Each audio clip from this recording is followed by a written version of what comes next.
بسم اللہ الرحمن الرحیم. یہ نواں رکوع ریکارڈ کر رہے ہیں سورہ بقرہ کا. اس میں جو پہلی سلائیڈ ڈالی ہے وہ اس میں جو ہے وہ خوش فہمی تھی بنی اسرائیل کو خوش فہمی تھی کہ اگر ہم جہنم میں جائیں گے تو چند دنوں کے لیے جائیں گے تو وہ 80 نمبر آیت میں اس کا ذکر ہے. اور پھر جس کو اللہ تعالیٰ نے رد کر دیا 81 نمبر آیت میں اللہ تعالیٰ نے ان کا یہ کلیم خوش فہمی رد کر دی اور ان کو کہا گیا کہ وہ ہمیشہ یعنی کہ بنی اسرائیل ہمیشہ جہنم میں رہیں گے. یہ پہلی سلائیڈ ہے.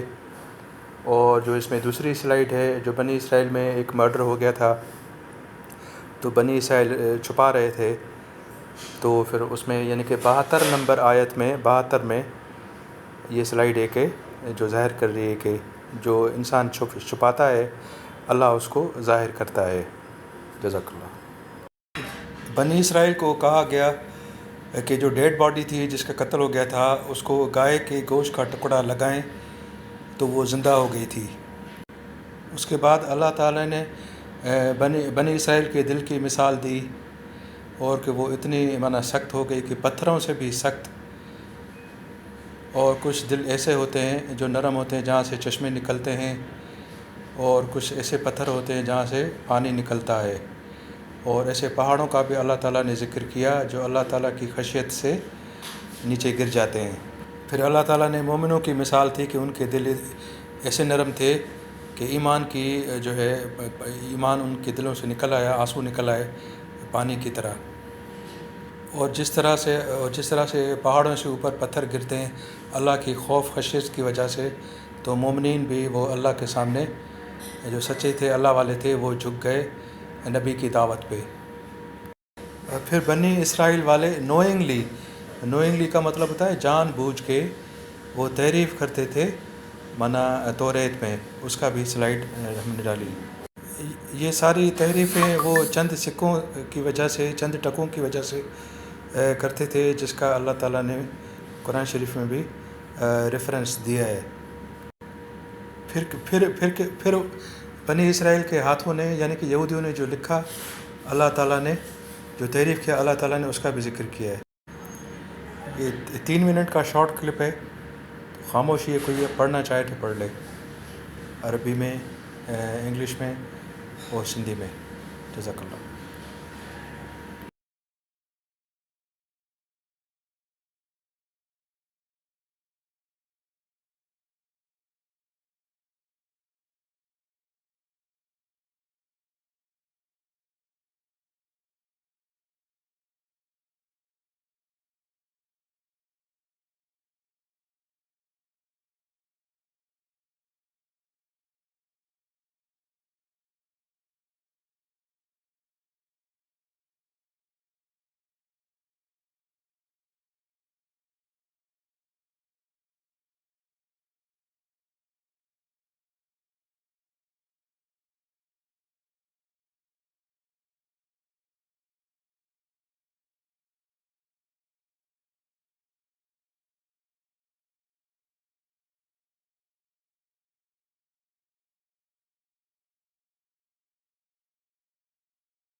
بسم اللہ الرحمن الرحیم. سورہ بقرہ جو 9 نمبر رکوع ریکارڈ کیوں تھا ऐं इहो कवर कंदो 72 खां वठी 81 आयत ताईं.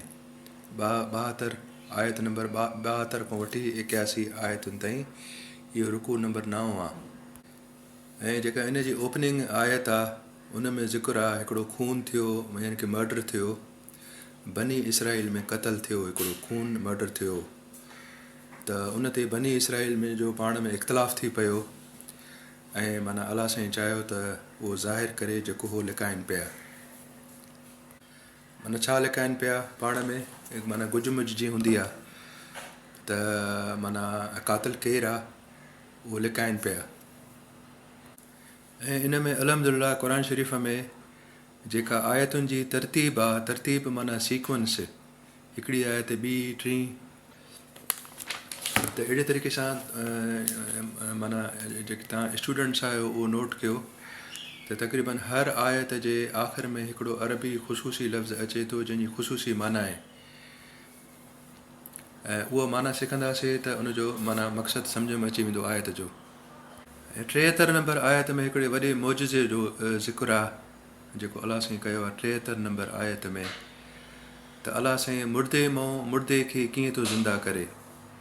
अलाह साईं मुर्दे मां माना मुर्दे खे कीअं थो ज़िंदा करे, ऐं उहो ईअं हुयो त जेका ढगी बनी इसराइल खां अलाह साईं ज़बह कराई त उन ढगीअ जो गोश्त यानी कि ढगी ज़बह थी वई माना मुर्दा थी वई, उनजो गोश्त हिकिड़े पासे हुयो ऐं ॿियो साम्हूं जेको आहे माना जेको जेको मक़तूल हुयो जंहिंजो क़तल थी वियो, जेका डेड बॉडी हुई, मुर्दो इंसान हो हिकिड़े पासे ऐं ॿिए पासे माना जेको आहे ढगीअ जो गोश्त, यानी कि त उहो अलाह साईं चयो उन्हनि खे त तव्हां हाणे ढगीअ जो गोश्त हणो, माना लाश खे, डेड बॉडी लाश खे हणो, त उहो जेको लाश हुयो उहो ज़िंदा थी वियो। माना इहो मौजज़ो आहे। ऐं अहिड़े तरीक़े सां अलाह साईं माना चए थो त माना मां जेको आहे ॿीहर तव्हांखे ज़िंदा कंदुसि, ऐं तव्हां सोचियो त क़िलून माना तव्हां सोचियो, त क़िलून माना तव्हां सोचियो त अलाह साईं तव्हांखे इहो मौजो करे ॾेखारियो, अलाह साईं तव्हांखे ॿीहर ज़िंदा कंदो। त इहो मौजज़ो ॾिसण खां पोइ जेका माना इहो मुर्दा डेड बॉडी ज़िंदा थी वई, इहो जेको आहे मौजज़ो ॾिसण खां पोइ जो माना हुननि में इबरत वठनि ऐं अलाह साईं हुननि खे हिदायत ॾे, रहंदो उन्हनि जूं वर्ड लिखियलु आहे नेक्स्ट आयत में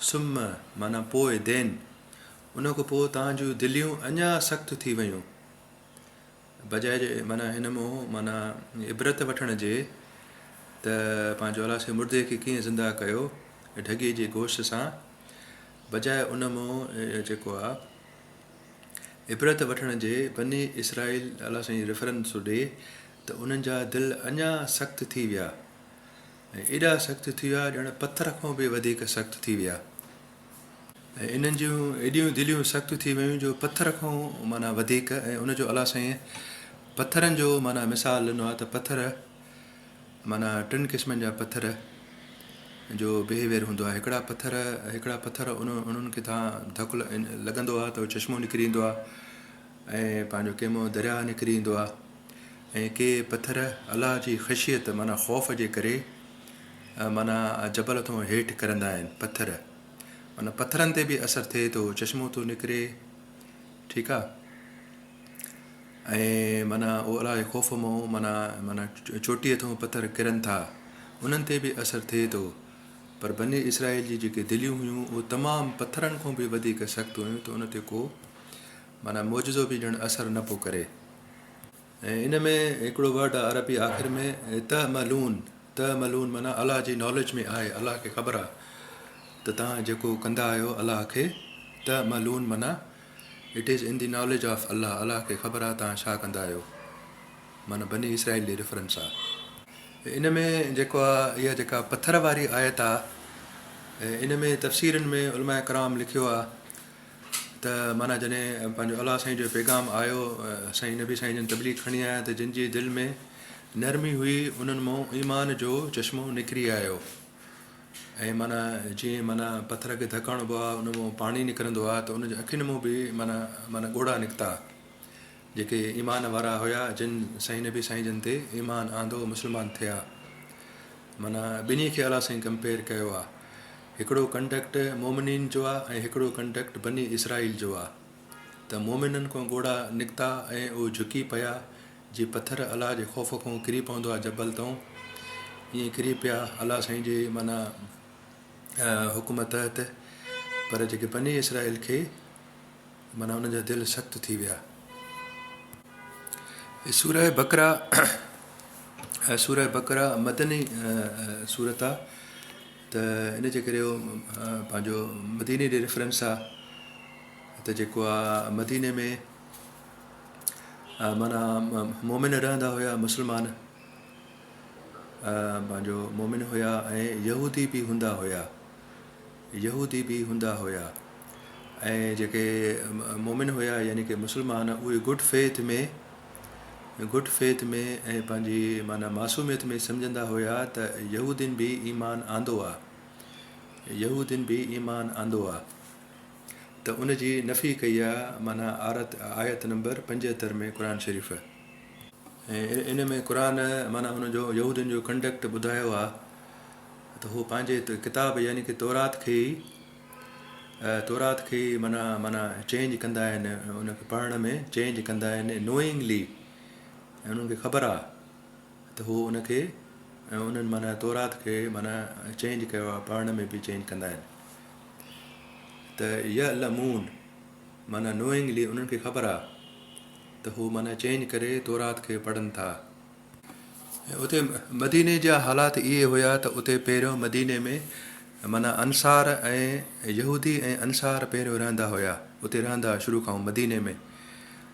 माना अंसार माना मक़ामी मदीने जा माण्हू अंसार ऐं यहूदी बि उते रहंदा हुया, इहे पुराणा हुया। महाजरीन पोइ आया बाद में। बहरहाल जेके आहिनि हे जेके मदीने में शुरू में रहंदा माना जेको अंसार रहंदा ऐं यहूदी रहंदा हुया, त शुरू खां वठी यहूदी अंसारनि खे ॿुधाईंदा हुया त असांजे किताबनि यानी कि तौरेत में लिखियलु आहे त हिकिड़ो नबी ईंदो। माना अंसारनि खे ख़बर हुई, जेके अंसारी हुया उन्हनि खे ख़बर हुई त यहूदियुनि इहा असांखे ॻाल्हि ॿुधाई, छो जो उहे अहिड़े किताब हुया ऐं पंहिंजो जेके अंसारी हुया उहे माना उनखे ख़बर न हुई। त अंसारी चवंदा हुया त माना जेको आहे यहूदियुनि असांखे ॿुधायो आहे त हिकिड़ो नबी माना ईंदो, ऐं पोइ ॿार जॾहिं अची वियो त उन्हनि साईं नबी साईं ते ईमान न आंदो।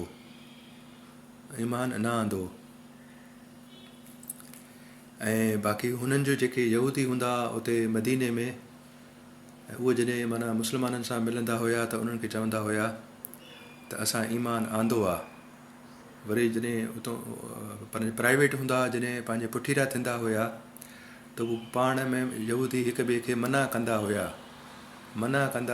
त तव्हां इहे ॻाल्हियूं छो ॿुधायूं त हिकिड़ो नबी ईंदो माना उहो लिकाइणु चाहींदा हुया। ऐं 77 आयत में माना इहो आहे त माना अलाह साईं खे ख़बर आहे जेको यहूदी ज़ाहिर कनि था ऐं जेको लिकाइनि था।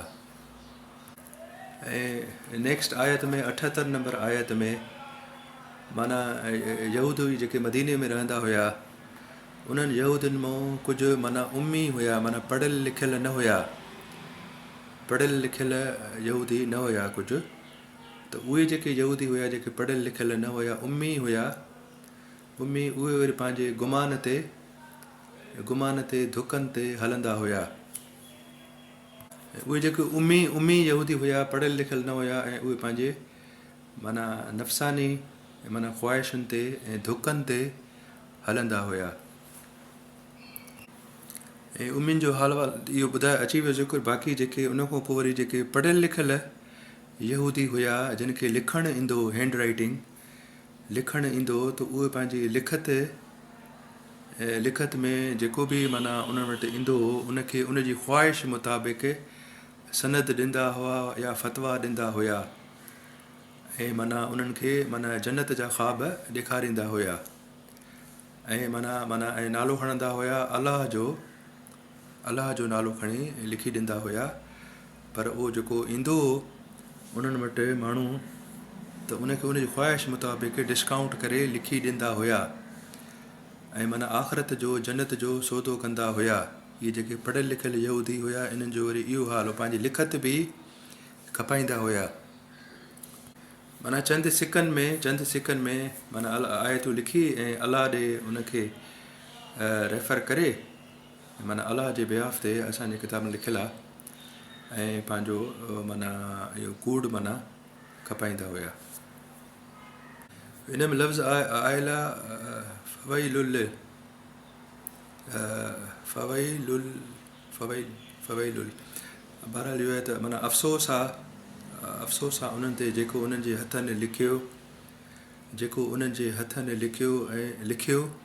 ऐं जेके उन्हनि कमायो, माना चंद टका उन्हनि कमाया कूड़ लिखी.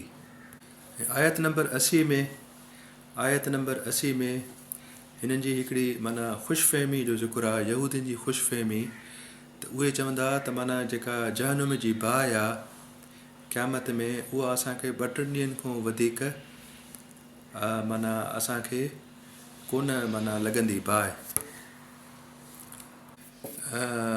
जिन ते इहा जेको बाहि में चवंदा पंहिंजी ख़ुशफ़हमी जी ॻाल्हि जॾहिं हुननि यहूदियुनि कई त पोइ साईं नबी पाक सल्लल्लाहु अलैहि वसल्लम जे थ्रू उन्हनि खे चवरायो वियो यहूदियुनि खे त तव्हांखे छा का सनद आहे, को माना पंहिंजो अहद वग़ैरह का सनद, जो तव्हां एॾी वॾी ॻाल्हि था कयो त क़यामत में तव्हांखे बसि रुॻो 2-3 ॾींहं बाहि लॻंदी, ऐं त तव्हां यहूदी अहिड़ी ॻाल्हि था कयो त माना जेका माना तव्हांखे ख़बर न आहे, त अलाह खे ख़बर आहे कमेंट्स में त केरु हुते हूंदो, तव्हांखे कहिड़ी सनद आहे. हाणे इन्हनि जे ख़िलाफ़ ई माना इहा पंहिंजो 81 नंबर आयत में माना अची वियो फ़ैसिलो यहूदियुनि जे ख़िलाफ़, त उन्हनि जेका बुराई कमाई आहे माना कूड़ लिखंदा हुया या तहरीफ़ कंदा हुया तौरात में, त जेका ऐं चंद टकनि जे करे इहा जेका हुननि बुराई कमाई आहे, इन बुराई जी वजह सां उहे जहनुम में वेंदा, असाब नार थी वेंदा, ऐं हम फ़ीहा ख़ालिदून, ऐं उते हमेशह उहे रहंदा. 81 में सज़ा जो फ़ैसिलो आहे यहूदियुनि जे ख़िलाफ़, जेको उहो मिसकंडक्ट कंदा हुआ, कूड़ लिखंदा हुया ऐं कूड़ियूं ॻाल्हियूं कंदा हुया या लिकाईंदा हुया पंहिंजो सच खे. साईं जन जो अचणु मुबारक उन्हनि लिकायो, त इन्हनि बुरनि फ़ेलनि जे करे उहे हमेशह ख़ालिदीन, हमेशह जहनुम में उहे रहंदा. ऐं मथीं आयत में उनजी ख़ुशफ़हमी त जन्नत में 2-3 ॾींहं हूंदो आहे, उनजी नफ़ी कई वई आहे. ऐं हिन में कमेंट्स में तफ़सीर में इहो बि आहे रेफरेंस के क़ुर शरीफ़ जो हिकु ॿियो रेफरेंस बि आहे त उहे यहूदियुनि साईं नबी पाक सल्लल्लाहु अलैहि वसल्लम खे अहिड़े तरीक़े सां सुञातो जीअं हू पंहिंजी औलाद खे सुञाणींदा आहिनि. ठीकु आहे न, औलाद खे. पोइ बि उन्हनि जेको आहे माना साईं जन जो माना इनकार कयो, साईं जन ते ईमान न आंदो. ऐं जेके उलमाए यहूद हुया उन माना दीन खे, तौरेत खे माना दुनिया कमाइण जो माना ज़रियो हुननि सम्झो. पोइ जॾहिं साईं जन जी दावत आई, पंहिंजो साईं जन जी दावत आई, नूर अची वियो, हिदायत अची वई, त पोइ उन्हनि सम्झो त हाणे असांजी दाल न ॻरंदी हिते. पोइ तॾहिं हुननि साईं जन ते ईमान न आंदो. ऐं तक़रीबन माना जेको आहे माना यहूदियुनि जो ऐं मुनाफ़िक़ीन मदीने में जेके मुनाफ़िक़ हुया ऐं यहूदियुनि जो तक़रीबन कंडक्ट सेम रहियो आहे. 19-20 ॿई मुस्लमाननि सां मिलंदा, यहूदी बि ऐं मुनाफ़िक़ीन बि, त चवंदा असां तव्हां जहिड़ा आहियूं, वरी पुठीरा वेंदा त वरी पाण में ऐं पंहिंजी ॻाल्हियूं कंदा हुया. हिननि सभु ॿिन्ही जो मुनाफ़िक़ीन ऐं यहूद मदीना इन जो कंडक्ट सेम हुयो. ऐं पंहिंजो हिन में वॾो अलाह साईं मिसाल ॾिनो पथर जो बि, त पथर खां बि सख़्तु थी वई हिननि जी दिलि, छो जो एॾा गुनाह कंदा, कूड़ ॻाल्हाईंदा अलाह जे बिहाफ ते, कूड़ ॻाल्हाइणु, कूड़ियूं आयतूं लिखी ॾियणु ऐं दीन में तहरीफ़ करणु, इहे एॾा वॾा हिननि जा गुनाह हुया जो इन्हनि जूं दिलियूं पथर खां बि सख़्तु थी वियूं. ऐं अलाह साईं मिसाल ॾिनो त पथर बि ॻरी वेंदा आहिनि, क्रैश थी वेंदा आहिनि, चश्मो निकिरी ईंदो आहे, पाणी निकिरी ईंदो आहे मथां अलाह जे ख़ौफ़ खां. पथर जबल जे चोटी तां किरी पवंदा आहिनि, पर हिननि ते जूं बि न चुरी. ऐं पंहिंजो हिन में रोकियो वियो त मोमिनो तव्हां ख़ुशफ़हमी में न रहो त इहे यहूदी ईमान आणींदा. वॾो अफ़सोसनाक हुननि जी ऐं जेका अंदरि जो माना कैफ़ियत आहे. अलाह साईं पंहिंजो हिन 9 नंबर रुकू में जेको माना जेको अंदरि निफ़ाक़ आहे, दोलोपन उहो अलाह साईं ज़ाहिर कयो आहे। ऐं जॾहिं मुस्लमाननि मदीने जे मुस्लमाननि इहो नोट कयो त पंहिंजो यहूदी पुराणा आहिनि अहिड़े किताब आहिनि ऐं उहे ईमान नथा आणनि साईं जन ते, त मुस्लमाननि खे ॾाढो शदीद शौक़ु थियो हुयो, शदीद उन्हनि खे ॾुखु थियो हुयो त हिन जे किताबनि में लिखियलु आहे साईं जन जूं निशानियूं साईं जन ईंदा, ऐं पोइ बि इहे यकीन मुस्लमाननि खे शदीद शौक़ु थियो हुयो। ऐं उनजे नतीजे में इहा आयत अलाह साईं जी इहा पथर वारी आई, पथर वारी, त पथर ऐं पथर खां बि सख़्तु इहे निकिता, त पोइ माना अलाह साईं रिग्रेट करे छॾियो त इहे ईमान कोन आणींदा, छो जो इन जा अमल ई जेके आहिनि ॿियो नंबर आहिनि। तहरीफ़ करणु, दीन खे विकिरो करणु, मफ़ाद परस्ती, ऐं इन जे अमलनि जे करे अलाह साईं उन्हनि जी दिलि एॾी सख़्तु करे छॾी जो पथरनि खां बि वधीक करे छॾी। उनजे अमलनि जे करे, मिसकंडक्ट जे करे उन्हनि जी दिलि पथरनि खां वधीक सख़्तु थी वई, त उन्हनि खे साईं जन जी हिदायत माना नज़र न आई। छो जो अलाह साईं खे दिलनि जे राज़ जी ख़बर आहे त माना, पर मुस्लमान मासूम हुया, मोमिन हुया, माना इनोसेंट हुया, मोमिनीन, त हो सम्झनि पिया गुड फेथ में त हे ईमान आणींदा, पर हक़ीक़त उनजे बिल्कुलु बरक्स निकिती। मुस्लमान ॾाढा शौक़ में थी विया त हिननि खे त अहिड़े किताब आहिनि, हिननि खे ख़बर आहे, साईं जो निशानी ख़बर आहे, पोइ बि हिन साईं जन ते ईमान न आंदो, त तमामु शौक़ में थी विया। त पोइ उनजे शौक़ खे अलाह साईं ॿुधायो त पथर खां वधीक हिननि जी दिलि सख़्तु थी वई, छो जो हे गुनाह कंदा हुआ, माना तहरीफ़ कंदा, ऐं पंहिंजो उनजे करे अलाह साईं खे दिलनि जी ख़बर आहे, मोमिन जी दिलनि जी बि नरमी, ठीकु आहे न, जीअं चश्मे मां पाणी निकिरंदो आहे, ऐं हिन जी सख़्ती बि ख़बर हुई, तंहिंजे करे अलाह साईं उन्हनि खे हक़ीक़त ॿुधाई त तव्हां अफ़सोस न कयो।